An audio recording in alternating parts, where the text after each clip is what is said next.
seperti kaki seribu, betul Om? Iya. Tidak apa-apa ini dipegang? Tidak apa-apa. Ada ikan sawah. Wah, ini besar sekali. Ini mirip seperti pepes, tapi kalau di sini tuh namanya ikan bungkus dan dibungkusnya dengan daun sasin. Cantik sekali.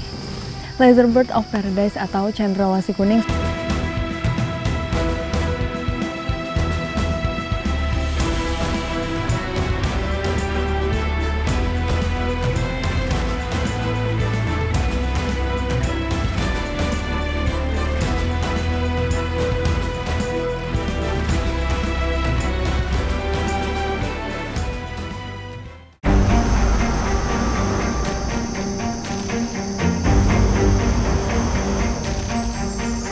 Hutan kami tetap jaga, dan kami membuka kampung Malagufuk dan hutan kami tetap terjaga.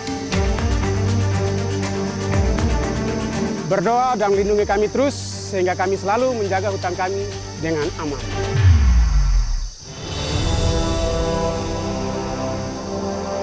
Terhampar seluas ribuan hektar, hutan ulayat ini nyaris utuh dan tidak tersentuh. Pohon-pohonnya menjulang tinggi seperti tonggak raksasa. Di tengah hutan di atas tanah membentang jembatan kayu berkelok-kelok. Satu-satunya jalan sekaligus pembimbing arah menuju sebuah perkampungan kecil. Malagufuk artinya gunung yang berharga. Suku Moy membuka Malagufuk ini untuk menjaga dan juga merawat belantara rimba dan juga isinya. Dihuni oleh 15 kepala keluarga. Kampung ini merupakan perisai hutan di daratan Papua.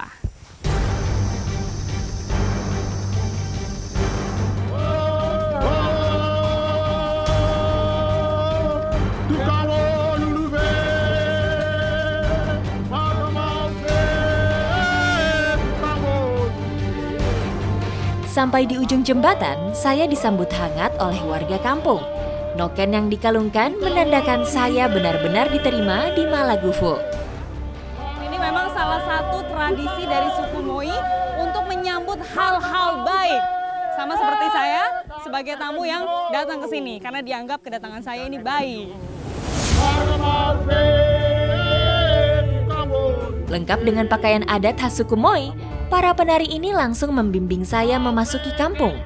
Meski parang dalam genggaman, namun alen bukanlah tarian perang, melainkan upacara penyambutan yang biasa dilakukan kepada tamu-tamu tertentu. Sepanjang jalan, nyanyian terus dilantunkan. Liriknya berisi harapan untuk kebaikan kampung yang baru pertama kali saya datangi ini. Kampung Persiapan Malagufuk merupakan pemekaran dari Kampung Malaumkarta, Distrik Makbon, Kabupaten Sorong, Papua Barat. Terletak di Lembah Kalasau atau Lembah Sunyi, Malagufuk jauh dari ingar-bingar dan deru mesin kendaraan. Setiap pagi, kabut tebal menyelimuti kampung yang hanya dihuni oleh 69 jiwa ini.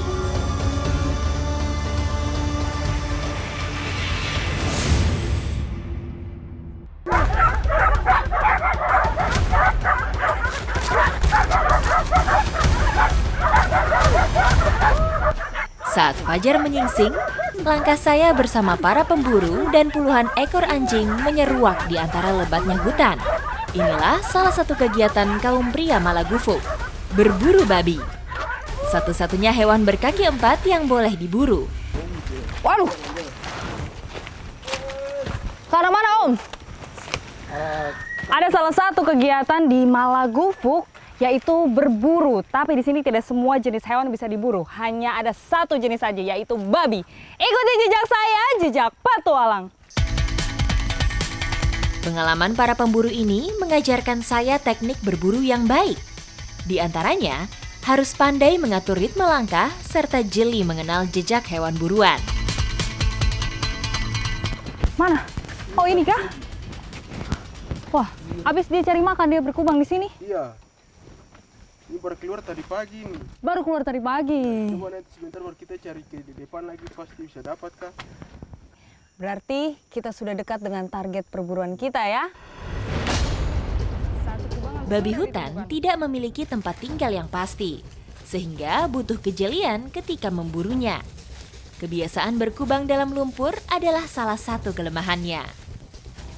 Kubangan yang keruh menandakan kawanannya belum begitu jauh masuk ke dalam hutan. Matahari terus berangsur naik.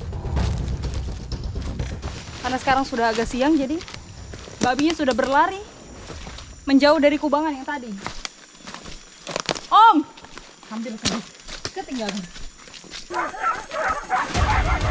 Tiba-tiba dari kejauhan terdengar gonggongan anjing.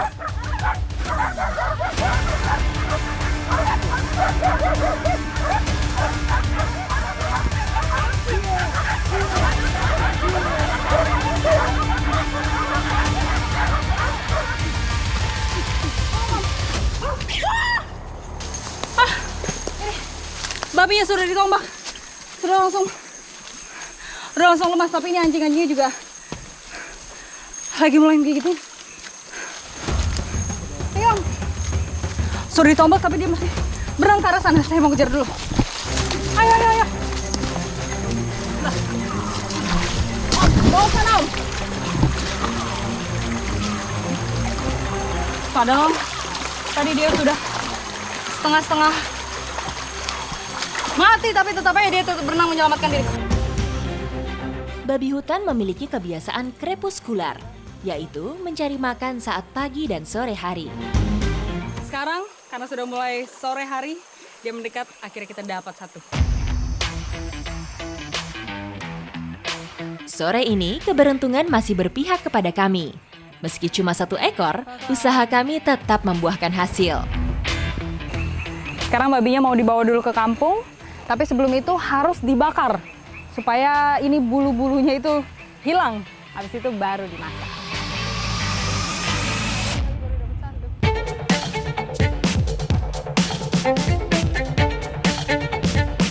Keesokan harinya, hasil tangkapan dimasak bersama-sama. Laki-laki, perempuan, anak-anak, semua berkumpul di sebuah pelataran rumah. Setelah kemarin seharian berburu babi, dan hari ini waktunya saya bersama warga Malagufuk mau pawi faguk. Artinya adalah makan bersama.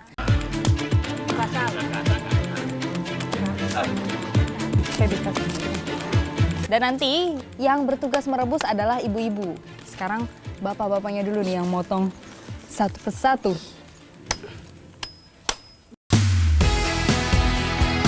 Salah satu tradisi suku Moy adalah masak dan makan bersama.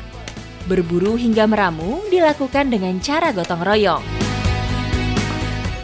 Pada waktu-waktu tertentu memang warga di Malagufuk ini sering mengadakan makan-makan bersama. Mulai dari bapak-bapak, ibu-ibu, bahkan anak-anak juga berkumpul. Ramai-ramai. Sudah bisa dipisah? Sudah dipisah?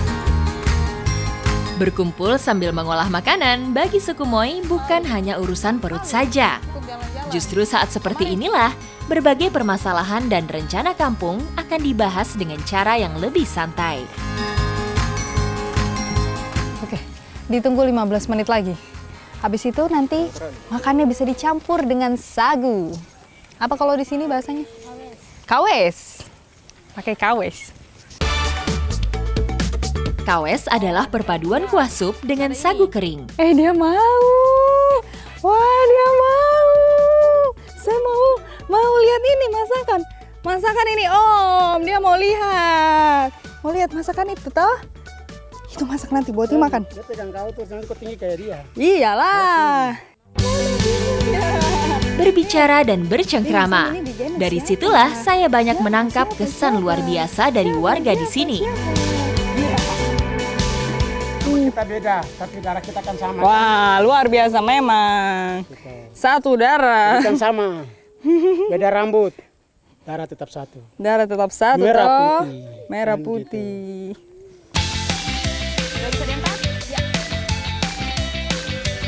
Hidangan sudah siap. Mata. Saatnya dinikmati. Ajak semua tetangga karena seekor babi panggang dan sagu kental sepertinya cukup untuk seluruh warga kampung. Coba.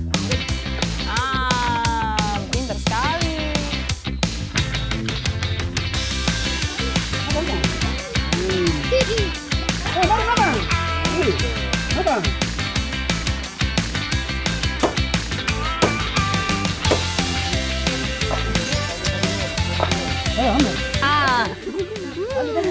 Tradisi seperti inilah yang masih dijaga dalam kehidupan masyarakat adat.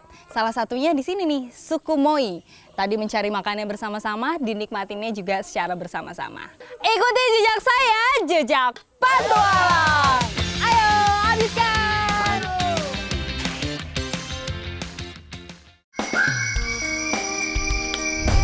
Kabut pagi masih menyelimuti kampung ketika saya melangkah di bawah atap pohon yang menjulang. Bersama Absalom, warga lokal, saya akan menjelajahi hutan yang selama ini dia jaga bersama puluhan warga lainnya.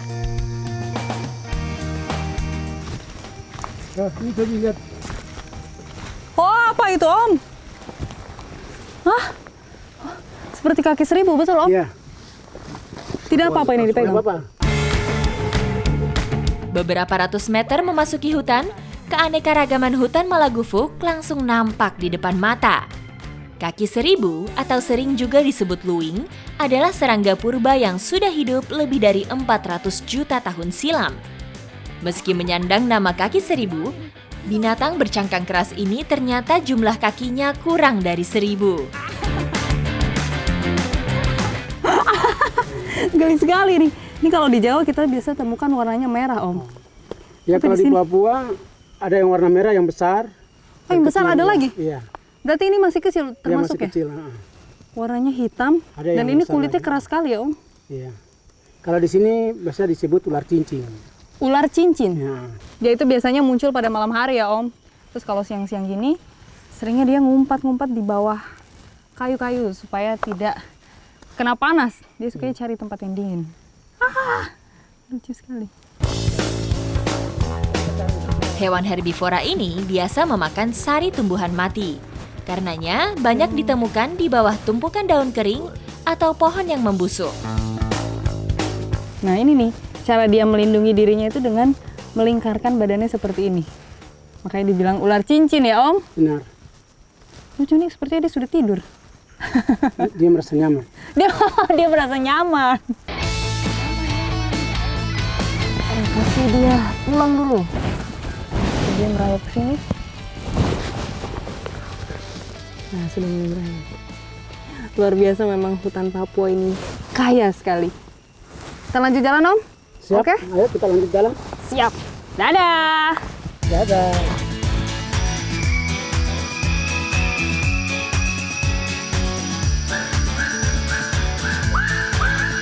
Malagufuk bak perisai. Warganya tidak menolerir sejengkal pun perambahan hutan.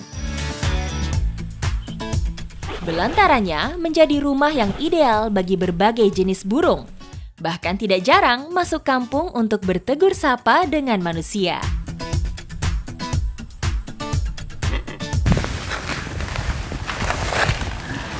Di atas saya di situ, saya melihat ada julang Papua lagi bersantai. Dia anteng sekali di situ. Makanya saya nggak mau bikin pergerakan dan juga suara-suara yang mengganggu supaya dia tetap bertahan ada di atas sana. Ini dekat sekali. Julang Papua adalah satu-satunya jenis rangkong yang hidup di wilayah timur Indonesia. 12 jenis lainnya tersebar mulai dari Indonesia bagian tengah hingga bagian barat. Habitat aslinya adalah kanopi hutan, hutan rawa, dan perbukitan dengan ketinggian sekitar 500 di atas permukaan laut. Kelihatannya memang dia habis mencari makan, terus beristirahat di sini, lalu tidur. Karena kelihatan itu matanya merem-merem. Sayur.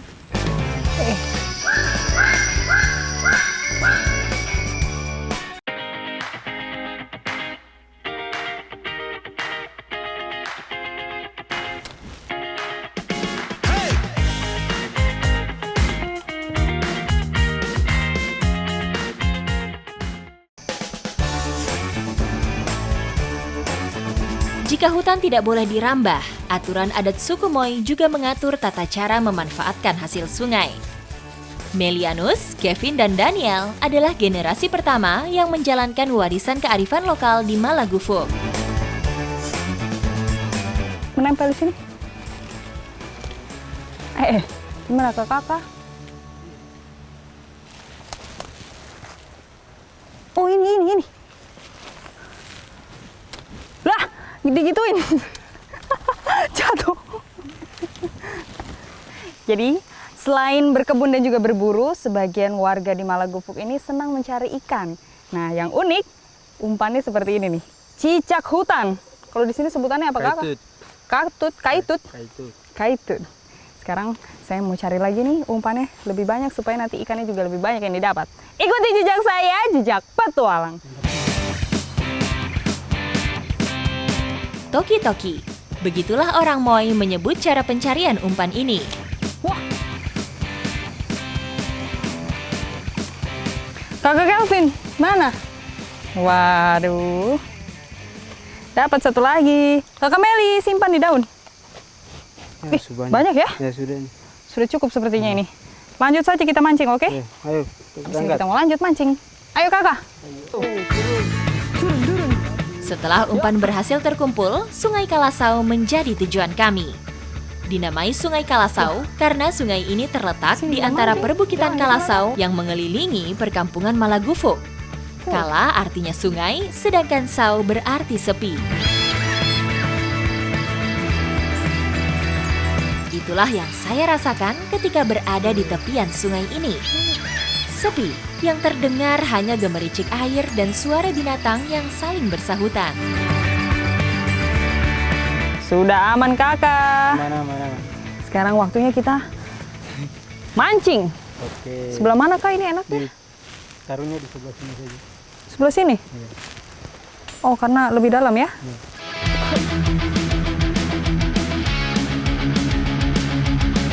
Kita mancing ya.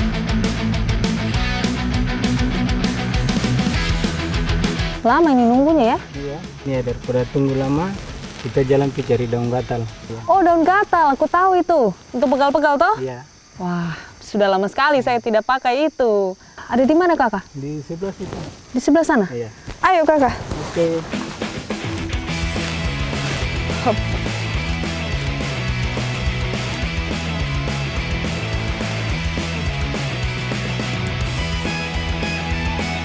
Ajakan Daniel mengingatkan saya saat pertama kali mencoba daun gatal. Tapi tidak salah jika saya kembali mencobanya. Nah, ini. Kalau kita perhatiin, di sini ada bulu-bulu halus. Dan inilah yang bikin nanti rasanya tuh kayak ditusuk-tusuk. Tuh. Daun gatal adalah tumbuhan hutan timur Indonesia. Manfaat tumbuhan ini belum begitu populer, namun bagi masyarakat Papua, daun gatal biasa dimanfaatkan untuk menyembuhkan pegal-pegal, kurang enak badan, sakit kepala, dan lain-lain. Bantu saya ya. Iya. Percaya pada Kevin. Waduh, mantap kali ini. Ini memang sudah mulai mengeluarkan reaksi bentol-bentol. Tuh. Sudah mulai merah-merah bentol, tapi nanti dia bisa hilang dalam beberapa menit saja. Seperti kuyup. Efek bentol-bentol yang ditimbulkan merupakan proses pelebaran pori-pori dan secara otomatis dapat merangsang peredaran darah. Memang di awal cekit-cekitnya itu selalu bikin kaget. Tapi lama-lama enak. Aduh. Kalau sudah bentol-bentol seperti ini, berarti dia sedang bereaksi. Ini mungkin seperti akupuntur. Nah, artinya ini pori-porinya terbuka. Terus jadi nanti lama-lama hangat dan kaki rasanya tuh jadi lebih enteng. Oke? Ayo, lanjut. Siapa tahu ikan sudah dapat.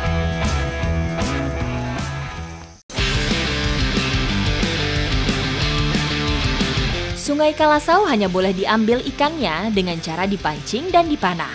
Di luar cara itu tidak diperbolehkan secara adat. Nila adalah salah satu penghuni sungai ini. Berasal dari Afrika, Nila terkenal mudah beradaptasi, sehingga mudah ditemukan di berbagai perairan tawar Indonesia. Wah, dapat. Dapat satu. Ayo kakak. Kakak ambil kakak. Aduh. Ikan apa ini dia? Dapat satu ikan. Ternyata benar ya. Kalau kita tinggal bisa dapat satu. Ini ikan nila ya? Iya, ikan nila. Wah, dapat satu ikan nila.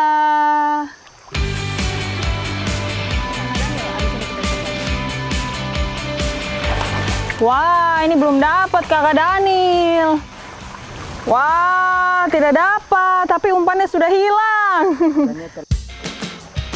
Tangkapan selanjutnya di luar dugaan. Ikan yang kami dapat cukup besar. Kakak, itu lihat.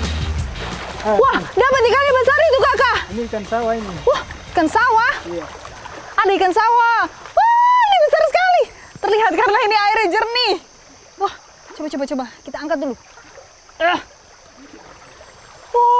Oh, Kakak, saya tahu.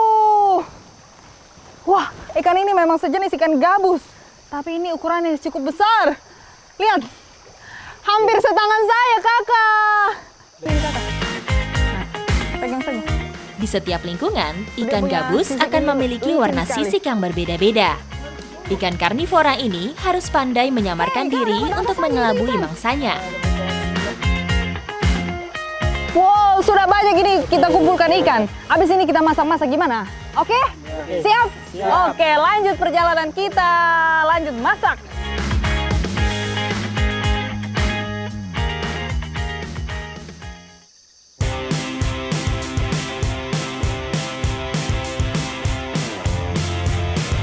Cara praktis mengolah masakan saat di dalam hutan yaitu dengan cara dibakar. Nah, Meskipun di beberapa tempat, cara dan bahannya disesuaikan dengan alam di sekitarnya. ini mirip seperti pepes, tapi kalau di sini tuh namanya ikan bungkus dan dibungkusnya dengan daun sasin. Nah, ini daun sasinnya. Ini tuh sejenis palem, tapi dia tidak mengeluarkan aroma seperti pandan gitu ya, Kakak. Tidak. Nah, ini cara bungkusnya juga seperti ini. Dilingkarkan, kemudian dilipat. Jika di beberapa daerah mengenal cara pepes, cara yang kami lakukan tidak jauh berbeda. Hanya saja pepesan kami tidak ditimbun di dalam bara, melainkan disimpan di atas perapian. Kenapa kami pakai daun ini? Karena lebih mudah ditemukan kalau di hutan dan juga dia lebih tahan panas. Jadi tidak cepat gosong. Asap yang keluar dari panggangan cukup menggugah rasa.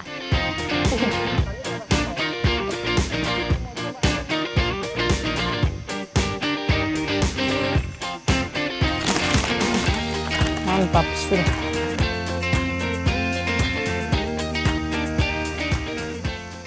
Enak ya? Enak, Kakak.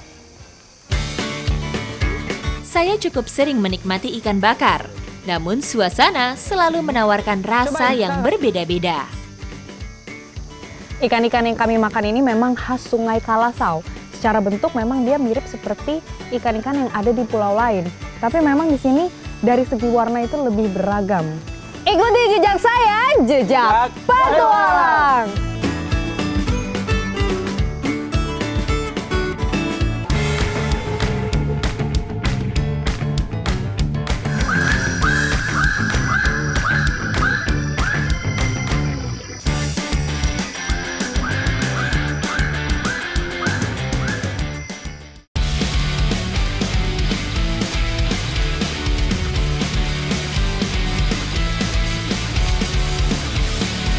Inilah harta karun tersembunyi tanah Papua. Cantik, lincah, dan bersuara merdu. Namanya terdiri dari dua suku kata. Cendra artinya dewa atau dewi, sementara Wasi berarti utusan. Burung utusan para dewa. Nama yang tepat sesuai penampilannya.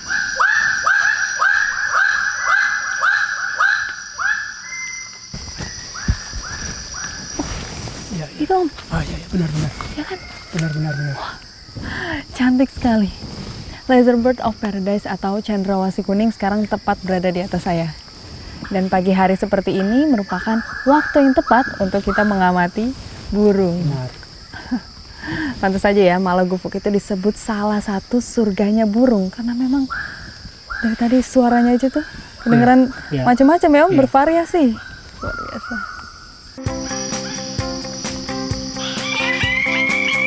Cendrawasih. Karena keindahan bulunya, burung ini pantas menyandang sebutan bidadari turun dari surga. Nama tersebut diberikan oleh ilmuwan barat untuk mengagumi keelokan warna-warni bulunya.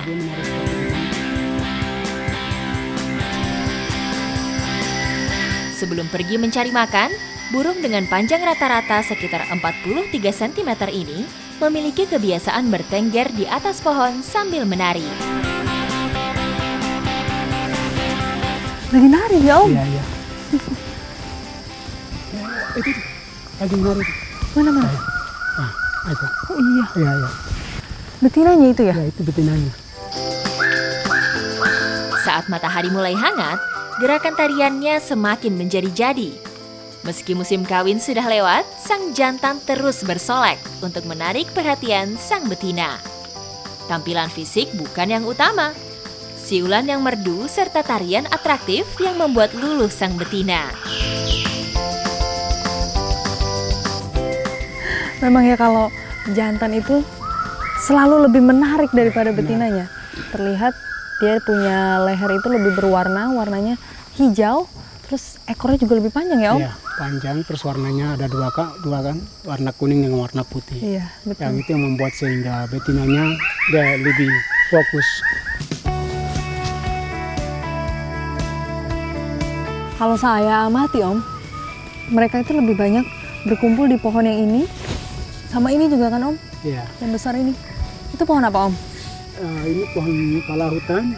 Pala hutan. Iya, pala hutan. Ini Pala bijinya. tersebut, Yang Jadi dia makan ininya? Ya, yang ini jadi dia ambil sarinya. Ini sarinya. Karena sarinya itu sedikit ada bapakat terus bergetah. Bergetah. Iya. Coba ya Om. Iya. Ya, sepet-sepet emang. Iya, benar. Bergetah. Cendrawasih diberi nama sesuai dengan warna dominannya, seperti cendrawasih kuning kecil dan cendrawasih merah. Yang sedang saya amati pagi ini adalah cendrawasih kuning besar jantan.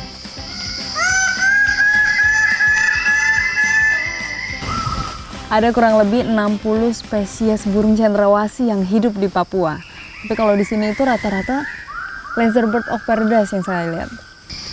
Berbeda lagi kalau di dataran tinggi, seperti di pegunungan Arfak itu ada jenis-jenis lainnya. Ada seperti Magnificent parotia, terus ada juga burung-burung bidadari katanya ya. Burung cendrawasih yang jenis bidadari. Luar biasa cantik.